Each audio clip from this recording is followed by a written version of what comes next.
Goed zo, neer.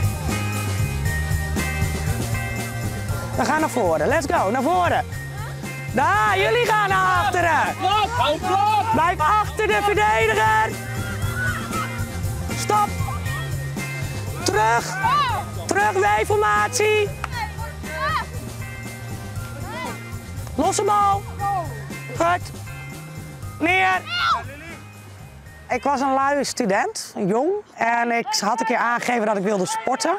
En we hadden één mannelijke collega in de klas. En hij was zelf net begonnen, hij nam me mee. En alles was al geregeld. Dus in plaats van even rustig kijken, werd ik meteen in het diepe gegooid. En ze waren zo verwarmend, om zo maar te zeggen. Warm welkom, meteen lekker biertje drinken, gezellig doen. Ja, ik kon niet meer weg. Kom maar, scoren nu!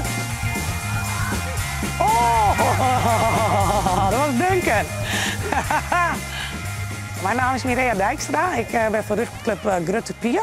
Ik ben hier trainer, coach en scheidsrechter. Goed, één vrijwilliger alsjeblieft. Kom maar. Kijk, als de bal omhoog gaat, kom maar. Doe maar een burpee. Als de bal op de grond gaat, dan wat wil ik zien aan twee kanten? Guards. En dat wil ik horen. Ik wil dat je gaat schuiven en af en toe mag je hem kicken. Ja? Nee, ik heb het 8 jaar gedaan en uiteindelijk heeft mijn schouder het wat begeven. Toen hebben diverse mensen aangegeven, je moet nu echt stoppen. Dit houdt je schouder niet nog een keer. En je raakt daarmee ook in de ziektewet, waardoor je dan niet kan werken. En ik wilde wel graag fit blijven en betrokken zijn bij de sport. En toen ben ik eigenlijk begonnen met fluiten. Kom eens snel. Kom eens snel. Wacht, kom eens snel. Kan wel, kom maar. Wacht even. Doe nou. Laatste minuut. We gaan even voor Bram, voor de scheidsrechter, geven hem even een situatie die heel lastig is. En dan moet hij op reageren. Dus je mag even met elkaar gaan lopen duwen en trekken en even gek doen. En even, ja? Nog even bloedlippen en zo? Ja, niet echt. Net alsof. Ik werk zelf als ZZP'er, dus ik kan mijn eigen uren invullen. En ik heb er stiekem ook een beetje bewust voor gekozen om nou niet te hard meer te werken.